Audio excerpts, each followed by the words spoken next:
പുല്ലേ AIIMS വരും കേട്ടാ മറ്റേല മോനെ എന്നാണ് ഇത്ര നമ്മുടെ തൃശ്ശൂരിൻ്റെ MP-യും കേരള സഹമന്ത്രി കൂടിയായിട്ടുള്ള സുരേഷ് ഗോപി ചേട്ടൻ പറഞ്ഞിരിക്കുന്നത്. നിങ്ങൾ പൊതുജനങ്ങൾക്ക് കേട്ടത് തെറ്റിയതാന്ന് ശോഭാ സുരേന്ദ്രൻജി പറയണ. വലിയ സ്റ്റേജൊക്കെ കിട്ടി അതിൽ മൈക്കിലൂടെ സുരേഷ് ഗോപി വിളിച്ചു പറഞ്ഞ കാര്യം നിങ്ങൾ പൊതുജനങ്ങൾക്ക് കേട്ടത് തെറ്റിയാണെന്ന്.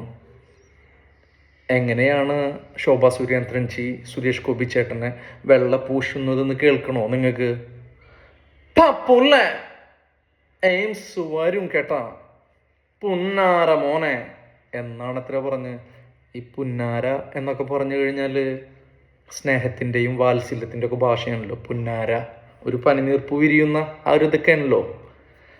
അപ്പോൾ നിങ്ങൾ പൊതുജനം കേട്ടത് തെറ്റിയതാണ് കേട്ടോ. പാവം അല്ലേ? മാത്രമല്ല സുരേഷ് ഗോപി ചേട്ടന് രാഷ്ട്രീയക്കാരൻ്റെ ഭാഷയും വേഷമൊന്നും അറിയില്ല എന്നാണ് പറയുന്നത് ശോഭാ സുരേന്ദ്രൻ ചേച്ചി. എന്നിട്ടാണല്ലോ കഴിഞ്ഞ ഇലക്ഷനിൽ ആമയെ തോൽപ്പിക്കും വിധം മുട്ടിലഴിഞ്ഞുകൊണ്ട് പള്ളിയിലെ മേടയിലേക്ക് കയ്യിൽ കേക്കും തലയിൽ കിരീടും ഒരു തോളത്ത് ചെങ്കോലും മറ്റേ തോളത്ത് കുരുത്തോലൊക്കെ ആയിട്ട് അഴഞ്ഞഴഞ്ഞ് നീങ്ങിയത്.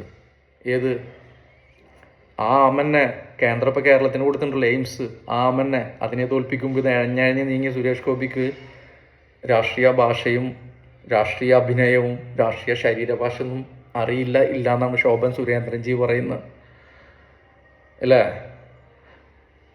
മറ്റത് ഏത് പൊന്നാറ മോനെ മറ്റേല മോനെ അത് പിന്നെ ജനങ്ങൾ കേട്ടത് തെറ്റിയതാവും. മറ്റത് കുരുത്തോലും ചെങ്കോലും കേക്കൊക്കെ ആയിട്ട് പള്ളിമേടയിലൂടെ അഴയുന്നത് ജനങ്ങൾ കണ്ടതാണ് ശോഭാ സുരേന്ദ്രൻ ചേച്ചി. അല്ല ഇനിയിപ്പോൾ മഹാത്മാഗാന്ധിജി സൈക്കിള് തട്ടി മരിച്ചെന്ന് പറയും നിങ്ങൾ?